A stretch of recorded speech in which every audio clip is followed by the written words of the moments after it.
I am so confident that Micah Parsons will be playing for the Cowboys this year. It's not even fun. Archie Manning said he believes that Arch Manning will stay at Texas one more year after this coming season. It does feel good to be vindicated here, in my opinion, from a few weeks ago. She definitely knows that they're not in the World Cup now because that video has been making the rounds. For a lack of a better word, that's just dumb.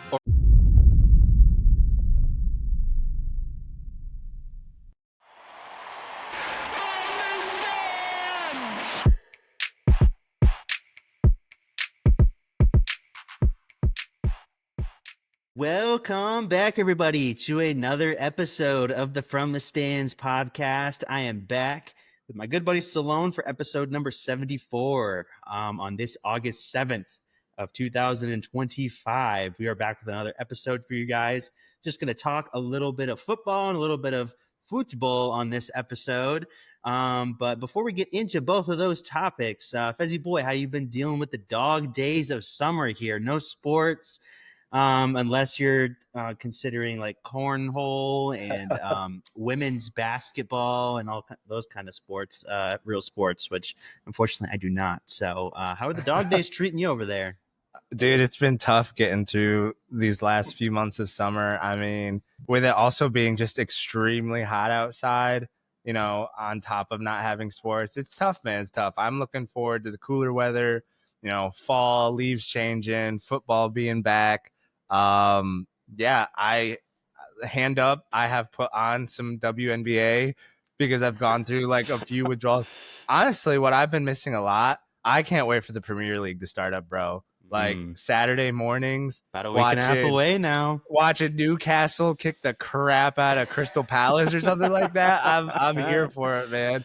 Dude, that's always the prime time games that they have on too. I know. Like some mid-table well, the stupid battle. thing now too is like they also do this stupid thing where they put all the big games on Peacock and like I actually think we just got that, so I'm all set for the start of the season. But like last season I didn't have Peacock, and so like all like the Manchester City and like Chelsea games would be on Peacock. I'm just like, what are we doing?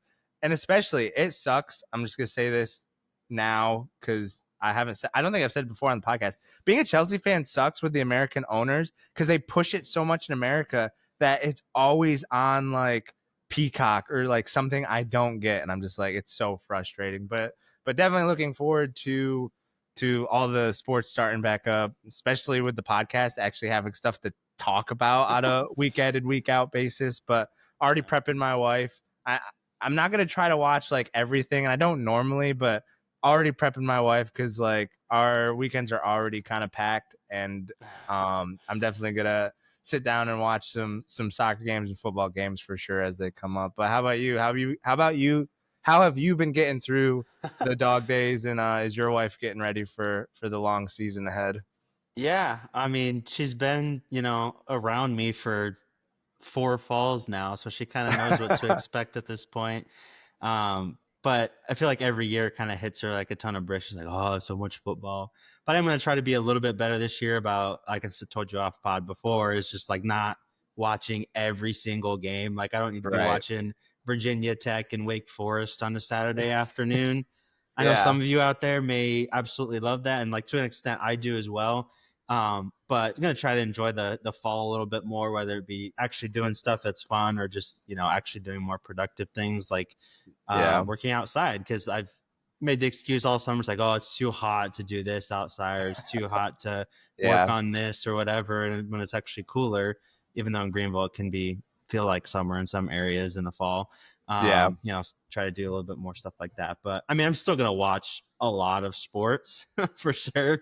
But yeah, I'm going to try to keep a cap on it, maybe a little bit more than I have in years past. But definitely got to be informed for the pod though. So, dude, can't completely fall for real. off. So for real, dude. So like my head's going to be spinning like after this summer, just like, like it's been so easy to like set up the doc and everything for the podcast. Cause it's just like, oh, maybe a trade rumor here, or a trade here, or trade request or whatever. Not a whole lot going on, but like when it's like recapping games, and this guy got hurt, this guy got traded. Oh, this like it's just gonna be full Definitely got to swing again. squeeze it a little bit more for podcast purposes. But yeah, like the dog days are weird because it's just like you come home and you're like what do I do? Like I don't know. Like what do we? Yeah. I gotta find something to do. And there's not just a game on or whatever. Like you turn on the TV, and you gotta watch like the news or whatever. I'm like, dude, what are we doing?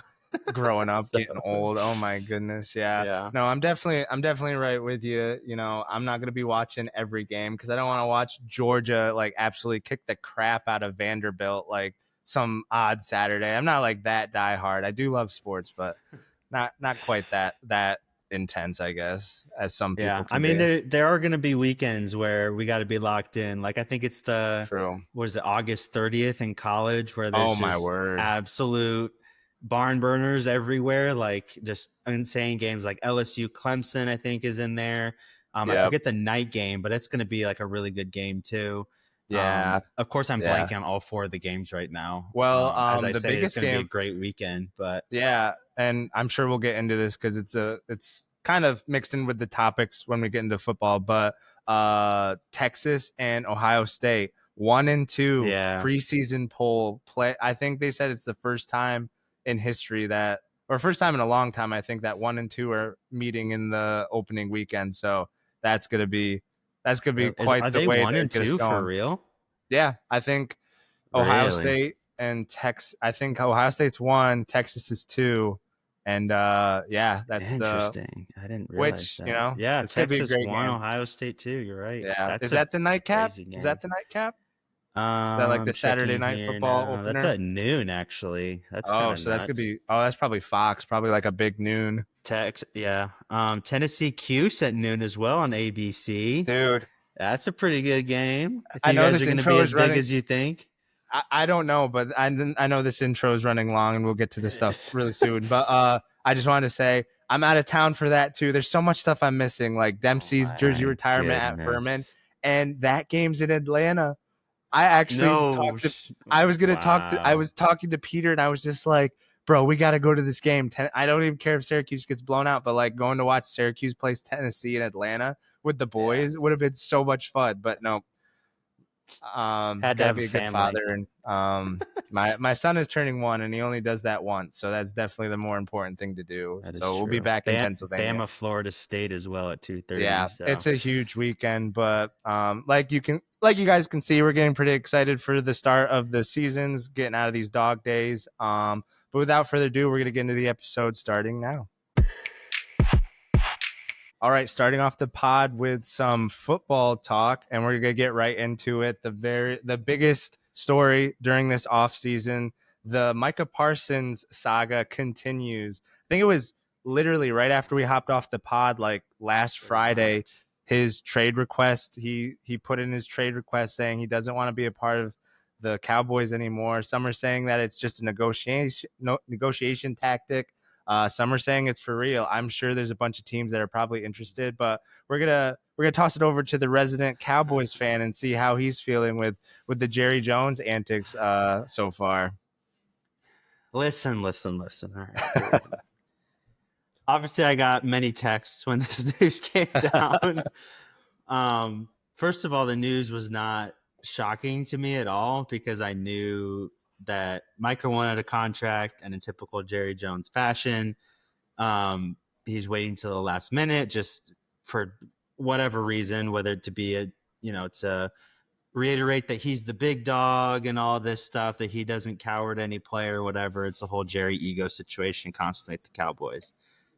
In his message, he did say, I felt like there was a lot of honesty there with Micah Parsons, which I really like. That's a side that you don't really get with these negotiations.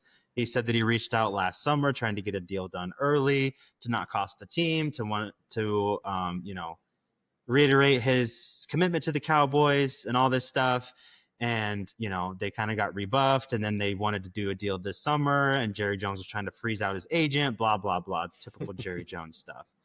I am so confident that Micah Parsons will be playing for the Cowboys this year. It's not even funny. I don't think he goes anywhere for a multitude of reasons.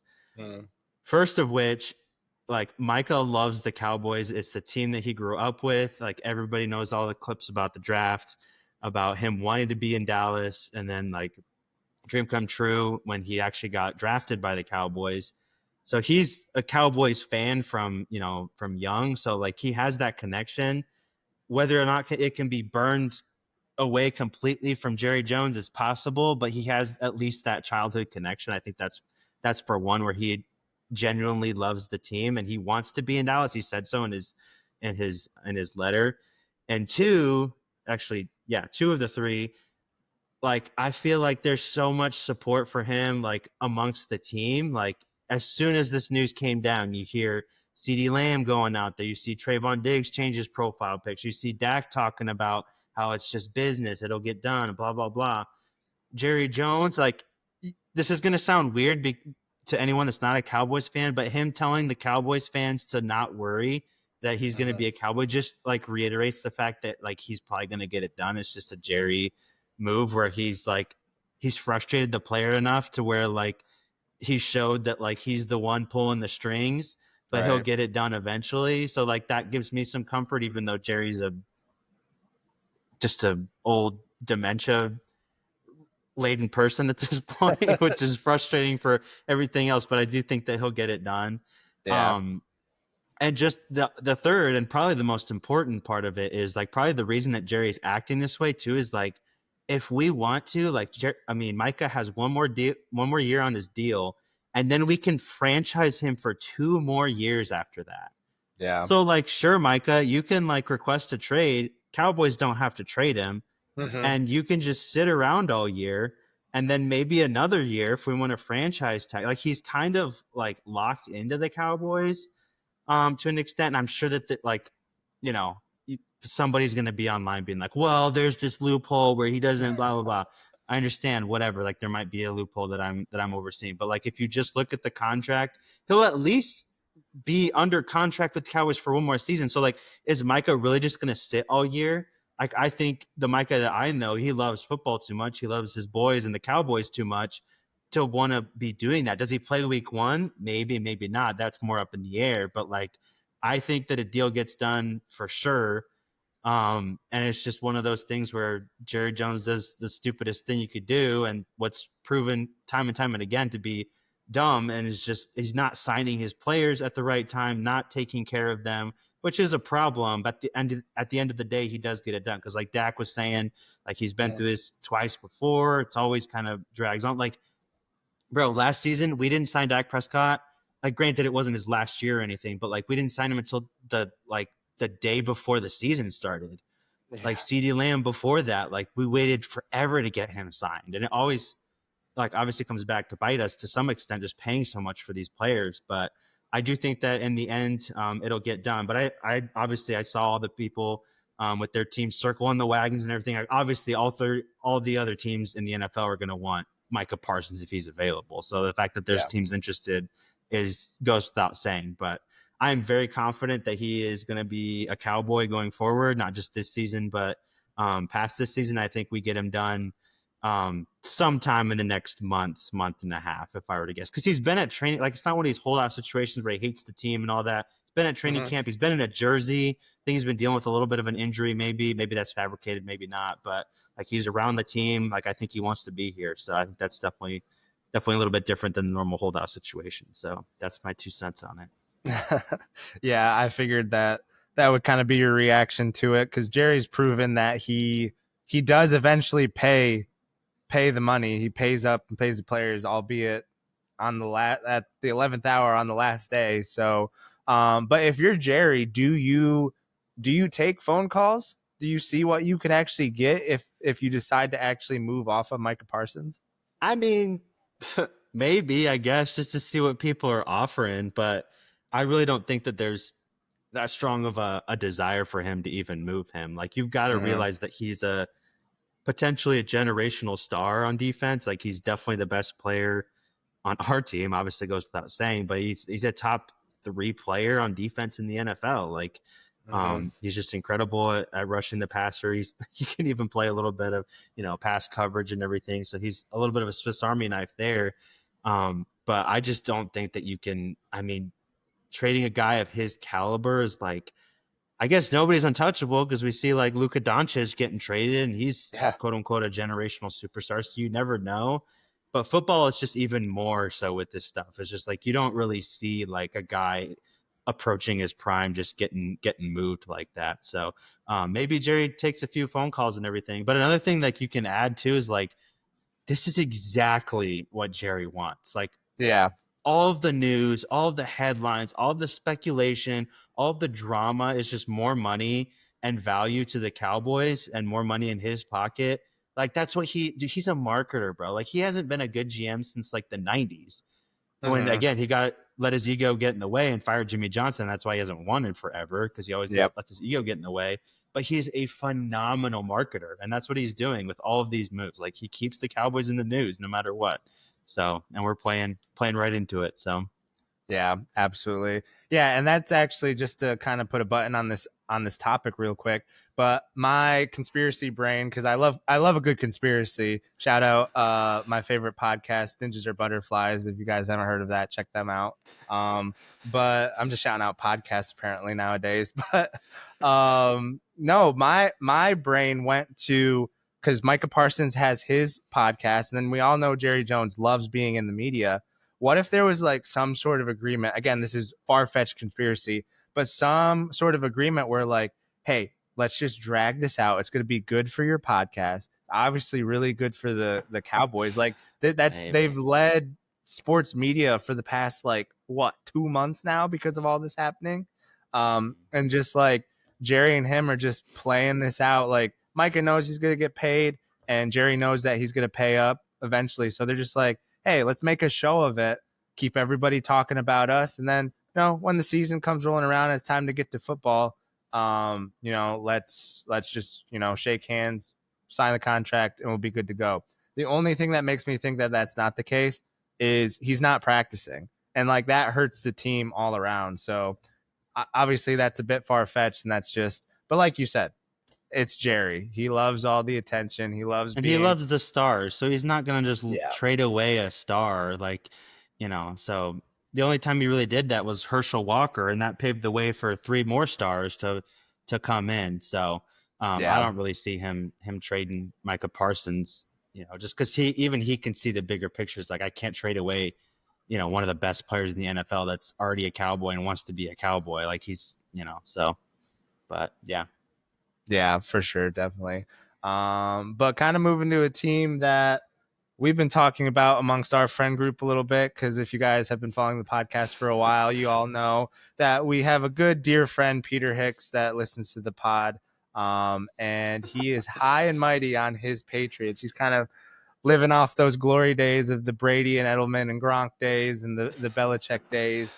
But I posted a reel just this past week where Sam last week was talking about name me 5 players on the Patriots, and all over social media, like our social media, we had people commenting all these different players and different stuff like that. So we just wanted to follow up on kind of that whole topic and discussion.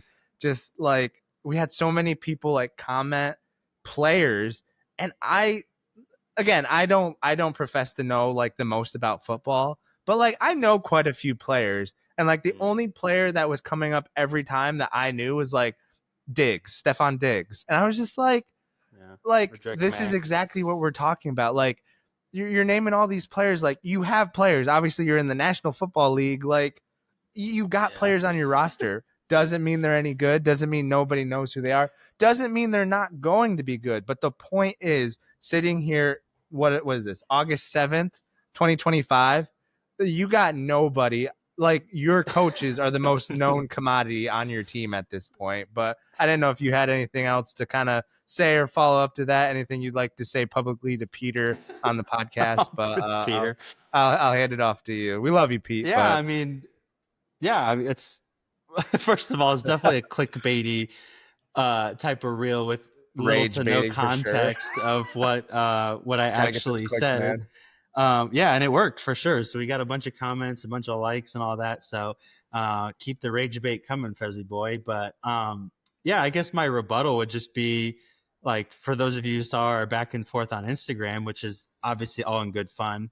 Um, just the first his first rebuttal was talking about Micah Parsons.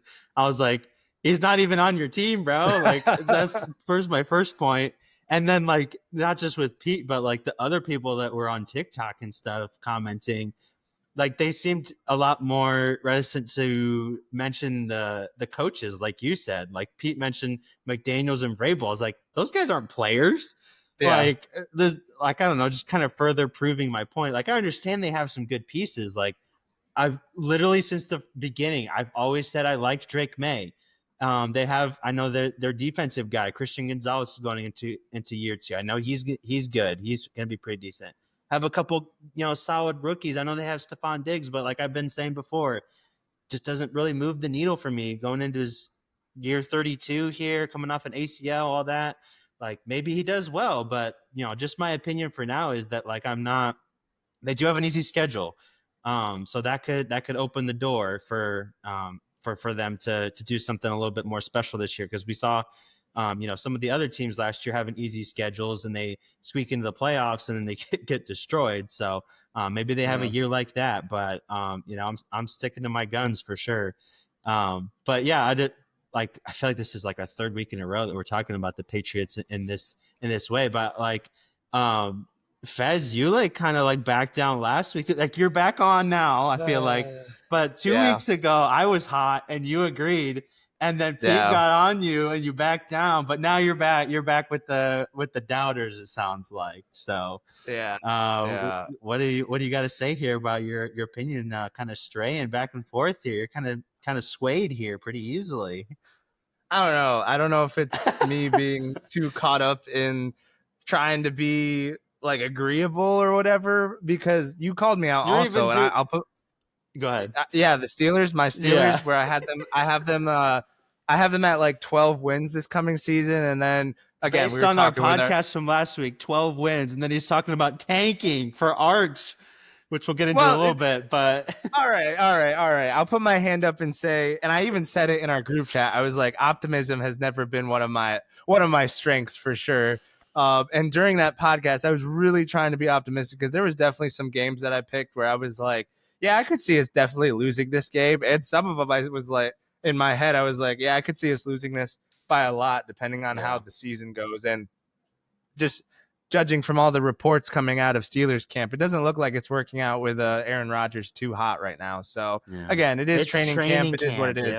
Yep, exactly. It is what it is. But to quote a great philosopher in Colin Cowherd, he says, "It's not everything, but it's always something." So we'll go with that. But I definitely was a little wishy-washy with the Steelers and Patriots. But to kind of put that all to rest, we've talked off pod about this, but like obviously our good friend Peter likes the Patriots. Sam's a Dallas Cowboys fan. I'm a Steelers fan. And then our other good friend Jared is a Vikings fan. If you think about it, all four of our teams are like four of the biggest unknowns, like 50-50 teams in the league right now. Like everything with Micah Parsons going on. Like obviously you got Pickens. Like how's that all going to work out? It looks good on paper, but what's really going to happen? Obviously injuries for everybody.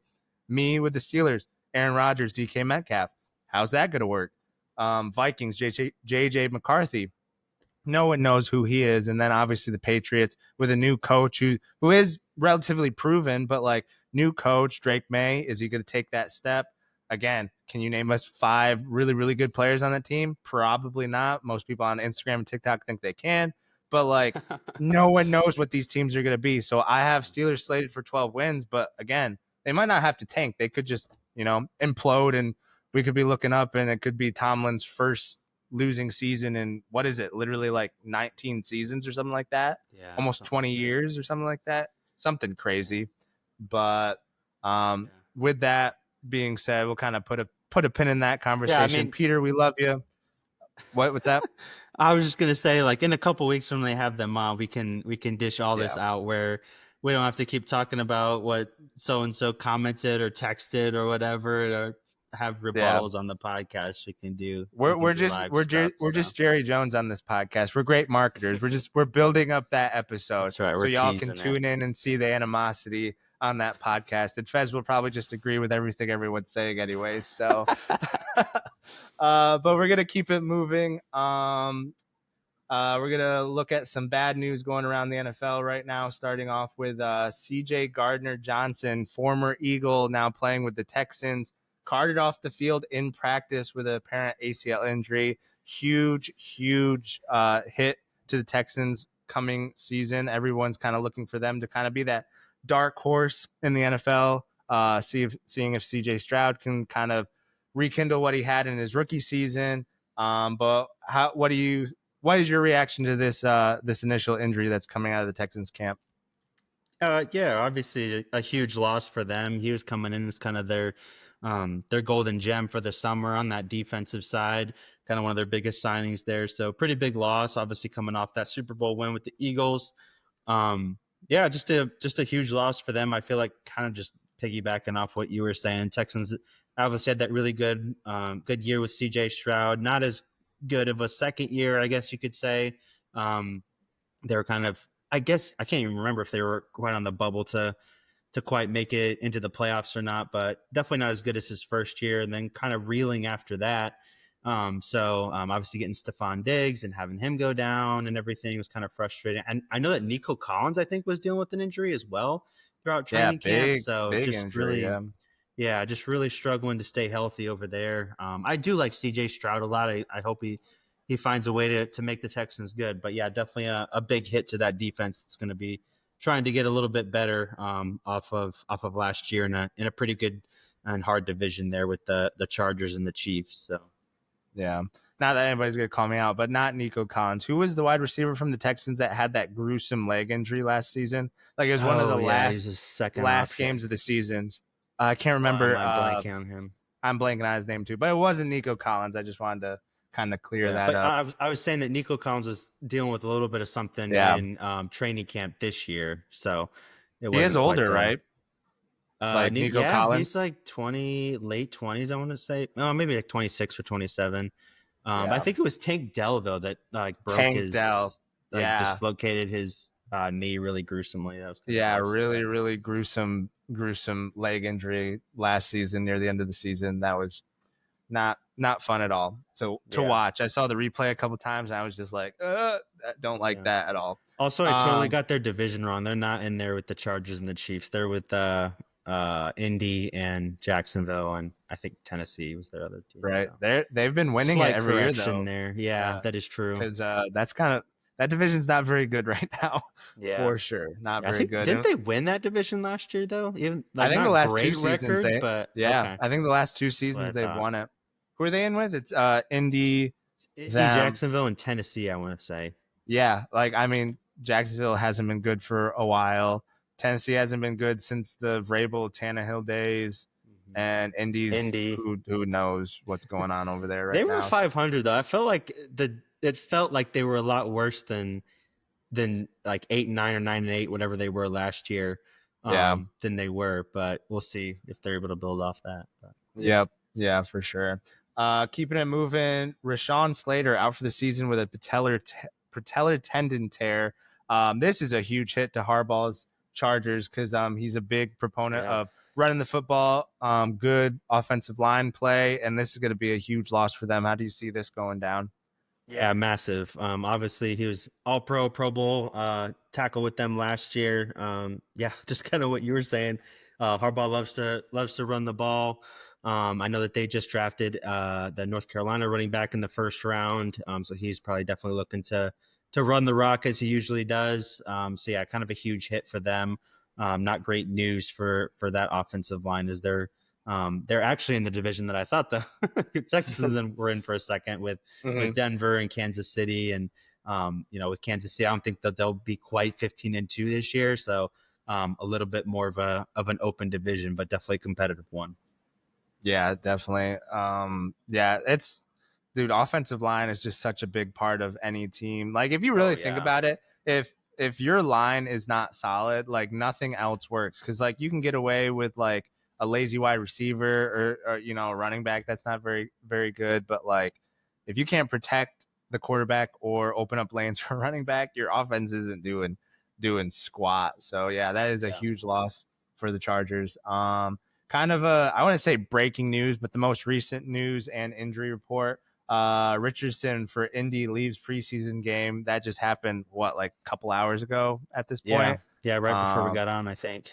Finger injury, right? You actually saw it. I didn't. I just saw finger. A snip of it on Instagram, and yeah, it's his pinky was like bent all the way to the side, pretty disgusting. So I think it's dislocation they're saying right now. So it's not like a complete break, but just can't catch a break for that guy, man. Like he plays a quarter of a preseason game, and he just can't stay on the field. So, dude, their whole quarterback. Is he a bust at this point? Like, what do you think? Like, I mean, if he doesn't play this season, can you call a guy a bust if he doesn't play?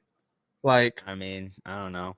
It's more of like a what if. Like, what if he stayed healthy? Like, because a bust is more of like dude's always on the field. He's trying, but like even Mac when he's Jones been on is the a field, bust. That's what a bust is. Yeah.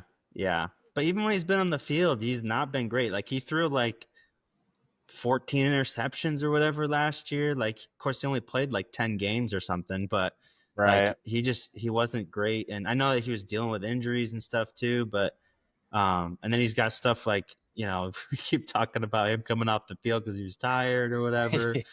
So yeah, I don't know. Like it was always kind of there for the possibility because he played so few games in college and all that, but everybody was kind of putting all their eggs on his potential, what he could be athletically and all this stuff. But so far it's just not panning out, unfortunately. So yeah, everyone's just hanging on to his physical traits. Like they're just like, dude, if he can figure it out, he's gonna be like amazing. And I'm just like, at this point, like we should just hope that he's a decent quarterback for Indy's sake. I mean, their only other option is Danny Dimes at this point. Like that's just like he's just gonna stay healthy for a season, dude. Like Rich, I don't know. Like just give him one full season where he's healthy and see what he can be. I'm not saying he's gonna be good.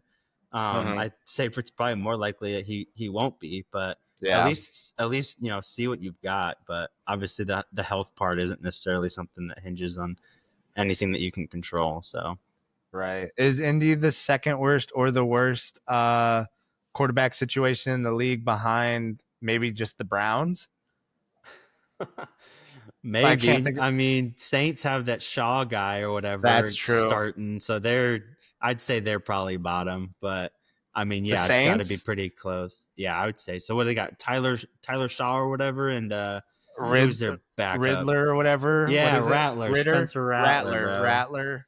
Yeah, it's like Rattler, freaking kid from Louisville, and then I don't even know. Like their third string is probably like some dude they pulled from the UFL or something like that. I don't know. But that's really all they've got. So I mean, Indy's bad, but like I mean, at least there's some potential there if you've got Richardson if he can stay healthy. But, true. I mean, Browns is complete just dumpster fire. But yeah, what did it say? If you listen to ESPN, Shador is like the second coming of Tom Brady, but I don't believe that at all. He's like third string over there. So starting in the preseason tomorrow night.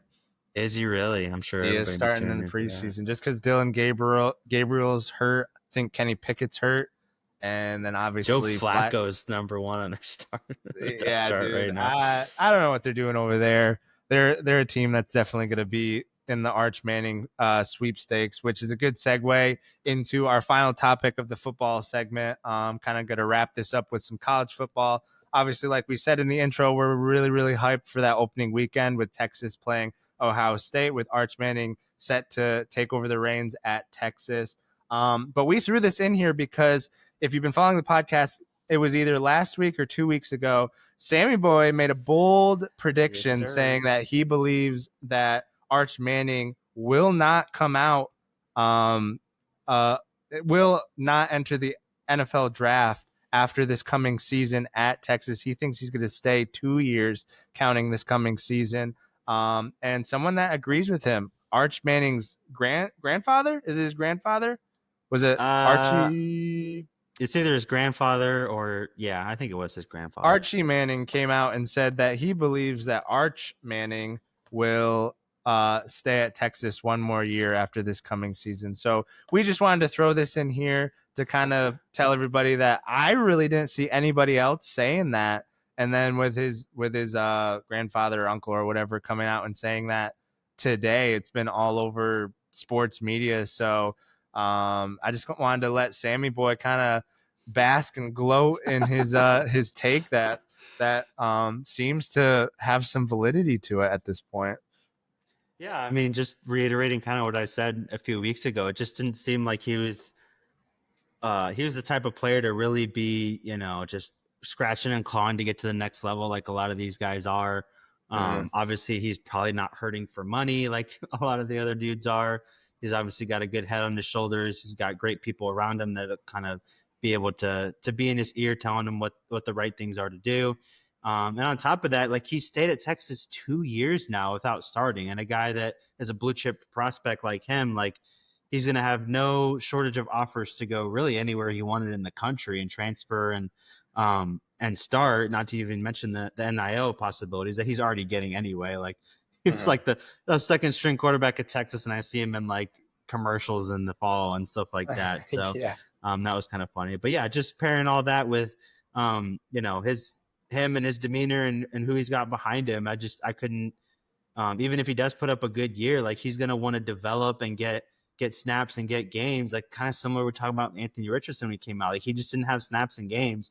And when you see the amount of guys that are in the NFL that were playing like 4 and 5 years, like guys like Purdy, who like, we've talked about what Purdy is and what he isn't, but like one of the things that I think has made him at least a serviceable quarterback in the NFL is just the fact that he played like 5 years as a starter at Iowa State.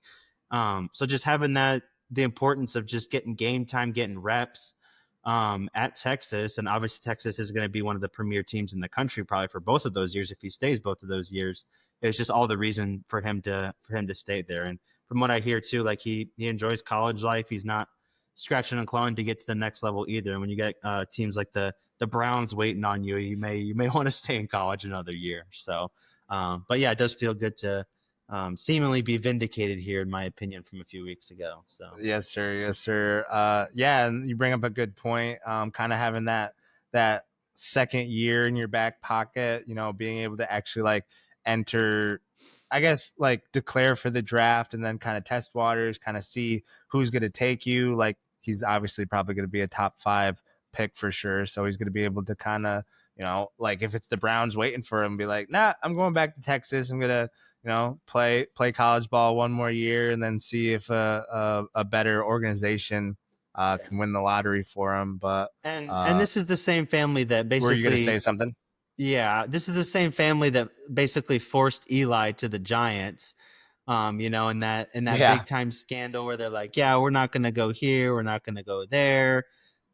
So this is a family that definitely knows how to kind of maneuver and make sure that they're doing all the right things to maybe not necessarily get where they want to go, even though they did in that aspect, but definitely a smart family that will be advising him on what to do for sure. So. Yeah, definitely. It definitely it looked like comments were said kind of getting ahead of the situation that could unfold at the end of the season. But before then, there's plenty of football to be played, and we'll be excited to see what Arch can do, especially in that first game against Ohio State on opening weekend. But with that being said, that's going to do it for the football portion of this podcast. We'll get into some football coming up next. Alrighty, hopping over the pond with the season just under 2 weeks away, though, I should say.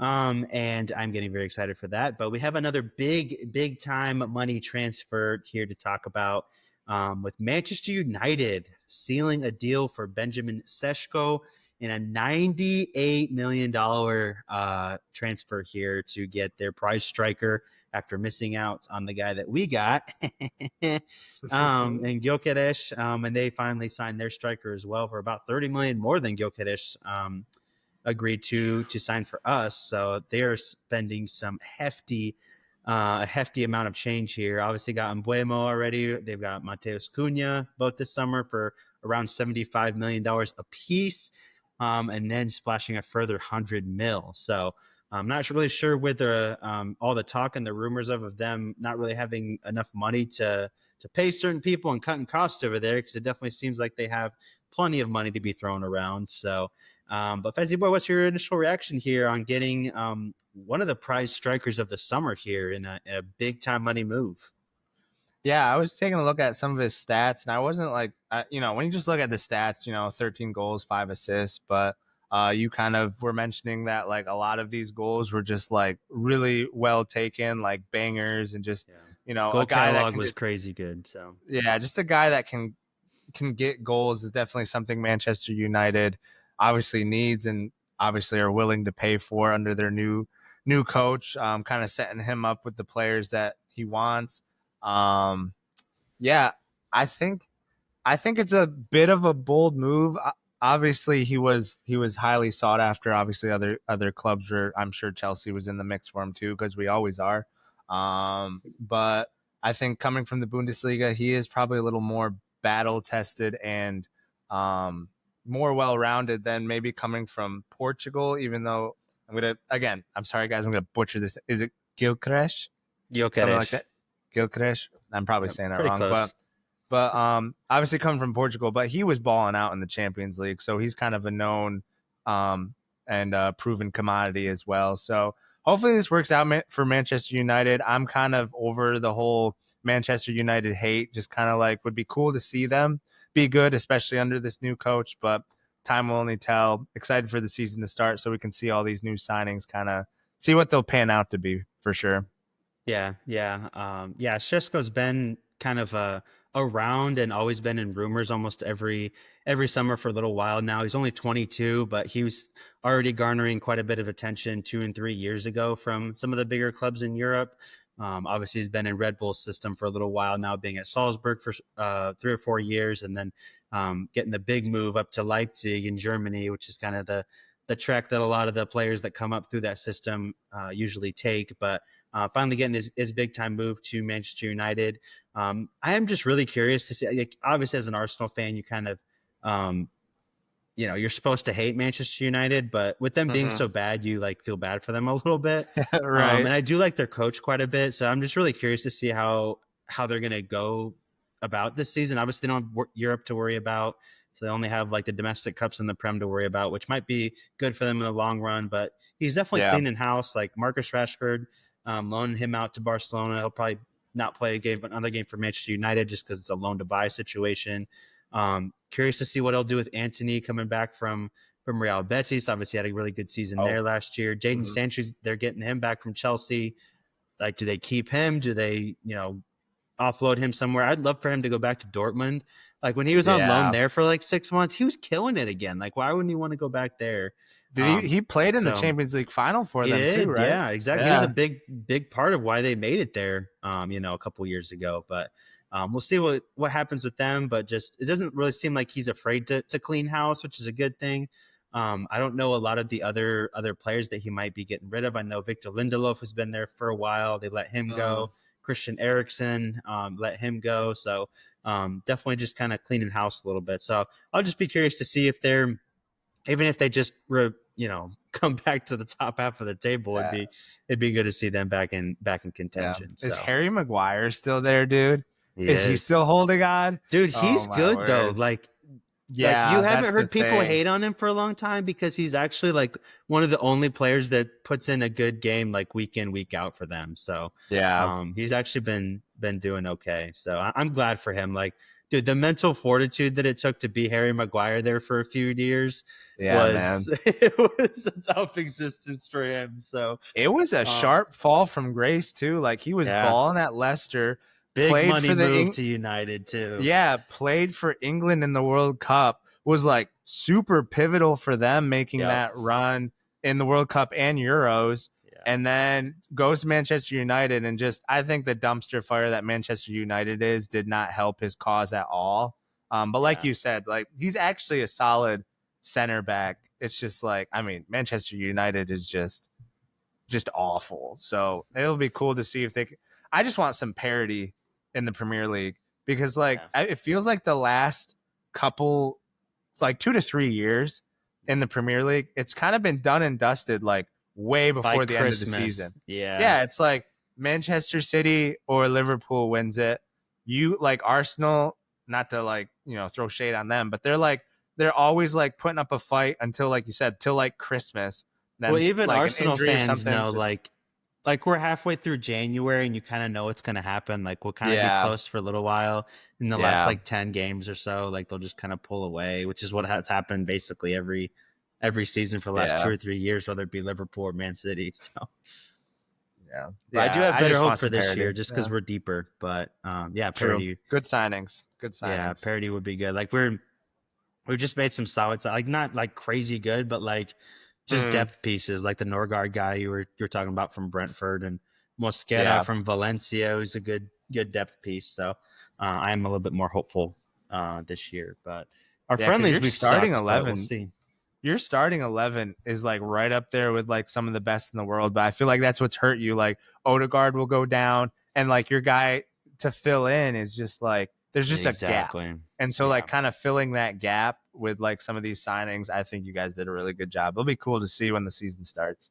Yeah, I'm hoping. Yeah, definitely got to keep up with those boys because, like we talked about last week with Liverpool, like they're stacking up guys at every position. So, Yeah, um, but yeah, still keeping in the transfer rumor. I guess not rumors; they're done deals now. But couple MLS moves here to talk about here with Heung-min Son coming over from Tottenham. A little, if you can call him a legend, even though he only has one trophy to his name. Been there for a really long time. A Spurs legend coming over for a $22 million fee that LAFC has forked up to purchase him from Spurs. Usually, we get guys that are quite a bit older on free moves just because their contract is up. They don't really have anywhere else to go, so they come over here. So the fact that they paid $22 million for him is pretty yeah, nuts. And then we also have Thomas Muller going to the Vancouver Whitecaps of all teams. yeah. A little bit of an interesting move there, just because it's not New York or LA or Chicago or one of those bigger market teams that usually get some of the marquee guys. But what do you got to say here about the MLS making some moves? Yeah, I mean, just some players that are past their prime. Like obviously they're not pulling these young players out of these smaller teams in other countries and like, growing it that way. So the model is kind of just set in stone for the MLS. But two really, really good signings. I mean, Mueller will be really fun to watch in the MLS. I've always loved his like Yeah. antics and just how like funny he is, and just he's just a guy that just enjoys playing soccer, enjoys life, doesn't take himself too seriously, just super funny guy. So that'll be cool. But watching Sonny in LA will be, because like, yeah, he's past his prime, but like he hasn't had like a major drop off yet. Like, Mueller's like pretty old, definitely Yeah. dropped off. He's But only Sonny will be, 33, so he's still yeah. pretty young So for. yeah, yeah. So, but we've also seen players come to the MLS like around Son's age, and even Abramovich, he made a move to AC Milan and ended up retiring there, and Yeah. he helped them win Serie A. So like obviously like you can come to the MLS and then make a move back to Europe. People have done that, so maybe he'll end up doing that. But whether he stays in the MLS or leaves after a couple of years, it'll be good to have him, in the States for sure. It will help bring more eyes Yeah. to the MLS for sure.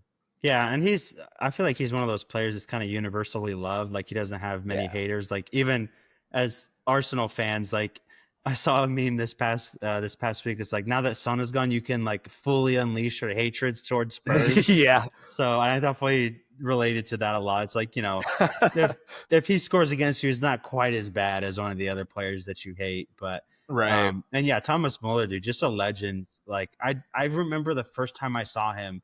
I think it was probably a World Cup game in maybe like 2010 or something. Like thinking he's like this 30-year-old vet, and he was Mhm. like 22 years old at the time or whatever he was. So he's just been around, man, forever. He's one of those guys that I feel like still connects us to our childhood a little bit. Just been at Bayern for forever, and seeing him kind Mm-hmm. of come towards the end of his career is kind of a surreal feeling. It's cool that he's in the MLS. A little bit of an interesting selection with Vancouver. I'm not Yeah. sure if he had a connection to that city in general, maybe to like some management, um, you know, backdoor or whatever. But yeah, that'll be interesting to see him kind of balling over here. But he did say that he's coming to win trophies. He's not coming to slouch around and make All money. right. So, but what do you got to say about LAFC forking up 22 mil for a Yeah. 33? Like, I mean, like I said, usually we get these guys on freeze, and it kind of makes sense a little bit more financially for us because we're just kind of like profiting basically from their name and that the jerseys that they're selling and the people that are coming to watch them. But it's no small fee. Like even in Europe, bro, like who's going to be forking up 20, 22, 25 million for a 33-year-old human son? You know what I'm saying? So, do Right. you think that makes Yeah. I sense for mean, us as the MLS or what? I mean, yeah, I mean, we're kind of competing with Saudi to be completely honest. So like I I think guess. Saudi is driving up the prices on a lot of these players that we were like you said we were originally get at the tail end of their careers. We'd get them on freeze or at least cheaper than this. One thing that surprises me, like whatever happened to LA Galaxy being the destination for all these big time, international signings from Yeah. like, past their prime European players like LAFC in the past like few years. I know they've been linked to some big players, but they got Giroud, Bale. I know Royce just went to LA. That's like their biggest, international signing Yeah. like They in a had while. Ricky Puig from Barca. He came over in his prime, really. So that was kind of Yeah. their bigger signing. Obviously, they kind of paid off for them. They won the MLS last year, but yeah, it definitely seems like LAFC is kind of the new shiny team, like maybe the more attractive team to go to, like more willing to kind of splash the cash and everything. Whereas Mm-hmm. LA Galaxy, maybe they're a little bit more just kind of leaning on their history. I think they're the most successful team in the MLS. So they've got that going for them as well. So, but yeah, a little bit of a culture shift here. There's like so many more teams I feel like in the MLS than there used to be. So a little bit more Yeah. competition, more rules. I know for sure. Like Thomas Muller coming over here, I know that Vancouver had to like pay a little bit for his what do they call it, exploration rights or something like that. Like I think I'm Really. butchering the term, but they had to Mm-hmm. like pay I think the Chicago Fire for his rights or whatever. I'm like, how does that even work? Like you just buy Huh. like a random player's like rights if he wants to come over to the MLS, and do they have that for like every player overseas, or like what's going on with that? So it was a little bit of an interesting thing Huh. there, but super interesting. Yeah, that's super weird. I've never heard of that. Yeah. Lots of lots of weird rules, Well, I we have so guess. many rules around like designated players and all this stuff, and it's like supposed to like Yeah. keep us like it's kind of like going into like a salary cap situation, which is like similar to the NFL and NBA and those kind of leagues, but just doesn't really work over here. And then also trying to like keep the league where it's like developmentally like proactive as far as American players are going, so you don't have a team full of like foreigners. But Yeah. I don't But know. how's that work for Miami FC? I've always wondered that cuz like you have so many I don't know. spots, but we got literally Messi and friends over there playing rec league soccer in Miami like they just Yeah, signed Rodrigo De Paul or whatever. And it's like yeah. If you look at where's their the cap on lineup, this? Are they just paying like is Messi just paying the fines for all his friends or something? I don't know. probably. Well, that's the thing. I'm pretty sure you can get around it if you're just fine with like the penalties that they incur on you. But like, I mean, as Weird. we're all kind of familiar with at this point, I feel like Miami is just kind of insulated from a lot of those rules and stuff where they Yeah. seemingly can do kind of whatever they want. And yeah, looking at their lineup, I don't think they have more than like two or three Americans, which I really haven't seen in the MLS before. But again, I'm Yeah. not an expert on all the MLS's rules and everything, but um, yeah, we'll see how Heung-min Son and Thomas Muller kind of fare in the MLS. Probably will wreck because every European that's still worth anything comes over here and just destroys. So, Yeah. but yeah, that's the LAFC part of it is a good segue into a little bit of a press conference that Fezzy Boy wanted to talk about here. Just on Americans just not understanding soccer and like still coming to these press conferences and trying to ask questions. I guess I'll just kind of throw it over to you and let you set up the situation here about a lady who didn't quite understand the World Cup and how it works. Yeah, if I can download it and find the video again, I'll put it right here. So if you're listening or watching, you'll hear it. But anyways, they're announcing Son at LAFC, and some councilwoman from LA or whatever is just talking about it, and she goes, she's just like just so ignorant and just stupid. I'm gonna say it, stupid, and you know what? People can get mad at me. Maybe I'm rage baiting, but this is what people hate Clip about that. Americans. Yeah, clip that. This is what people hate about Americans when it comes to soccer. Just blatantly, just don't know anything when it comes to it. Long story short, she is talking about how she hopes that Son can help the U.S. men's national team win the World Cup in 2026. He's not even American. He's not even American. He can't play. And she just thinks because he's playing in the MLS that he can play for the U.S. men's national team. Like anybody with a brain that can follow any sort of international soccer, like it's not that hard. Like you just have to be American to play for us. Yeah. And And it doesn't yeah, go like ahead. Go you ahead. try to make sense of it as like, okay, like let's think about her train of thought here. Like maybe she's trying to like assimilate it to like an NBA or an NFL situation, but it's like Giannis doesn't come over here and because he plays in America, he can play for our national team. Like and Right. like not to be, you know, that like this is going to sound weird, but like Son doesn't look American. Like Yeah. he has an accent when he speaks English. How could you think that one that he is American and like because he's coming over here that he looked that he's going to play for America? Like Yeah. it's just like you try to connect things and it's just it doesn't help. Like it just makes it even worse for her, unfortunately. And it's just Yeah. yeah, and like even Son, he was just like what? Like Yeah. you're so Yeah. dumbfounded.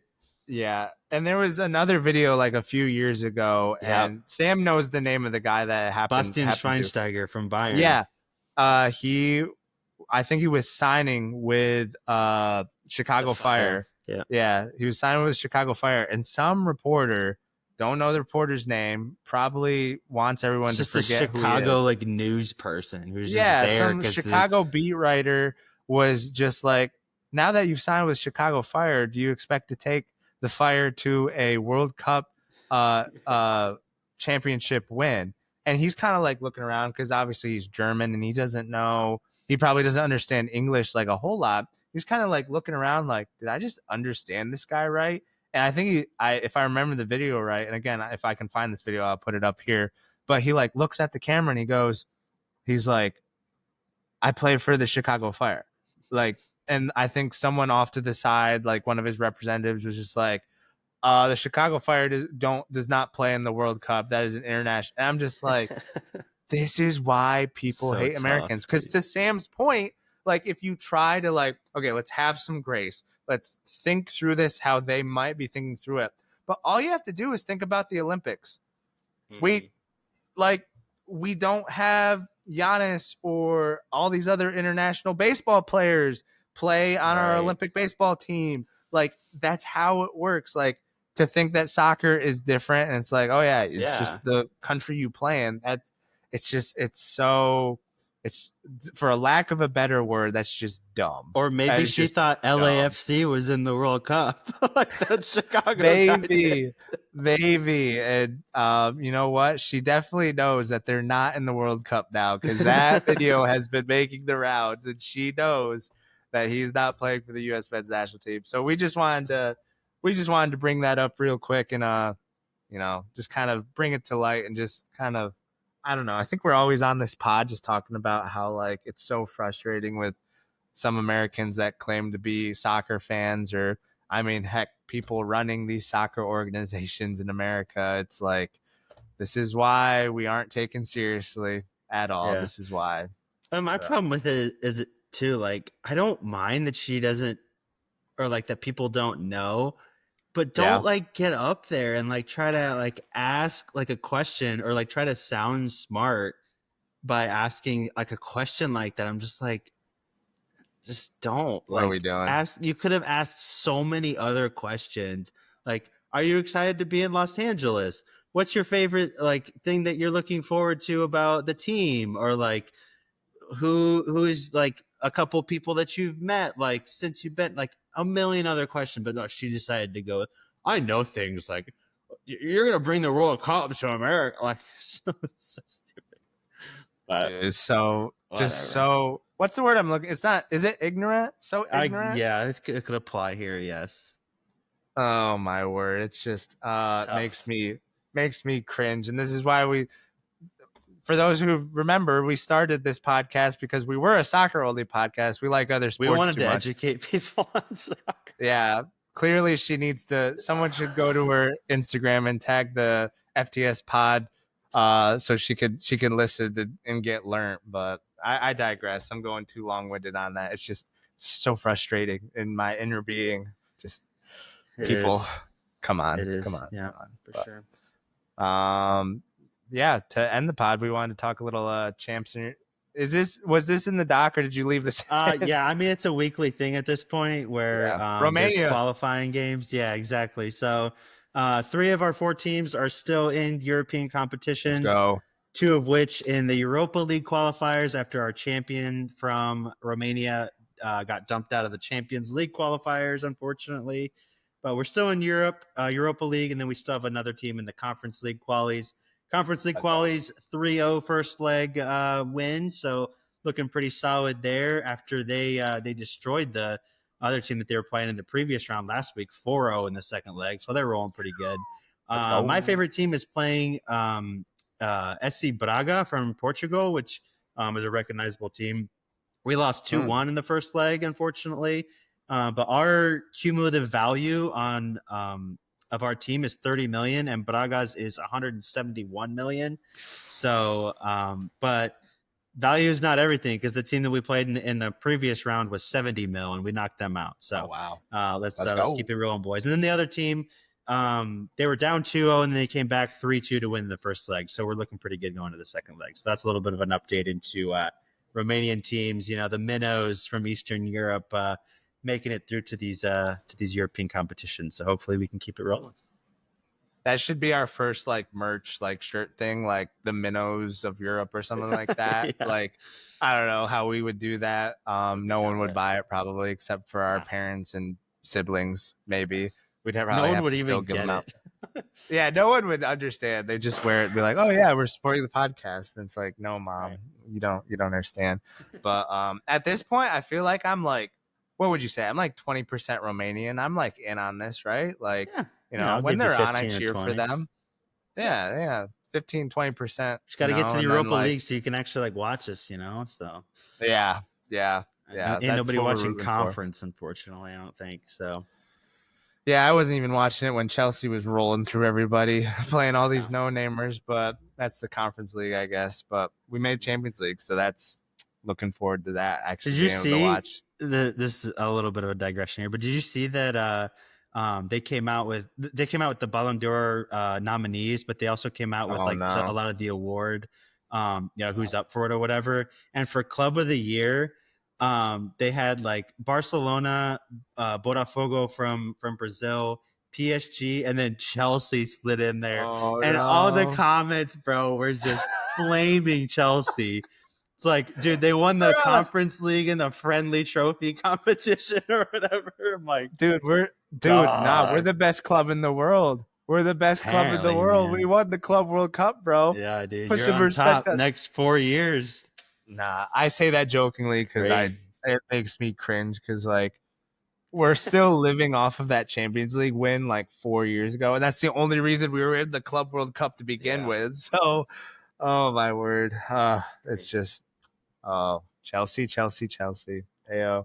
I mean, we are the only team in the world. You'll probably be in the next one because you won the Club World Cup, so they probably have an exemption for you in the next one. So yeah, for sure. I mean, all I'm gonna say is we are the only team in the world to win every trophy that's available to win. So that's a pretty good. Pretty just gonna leave that out there. So.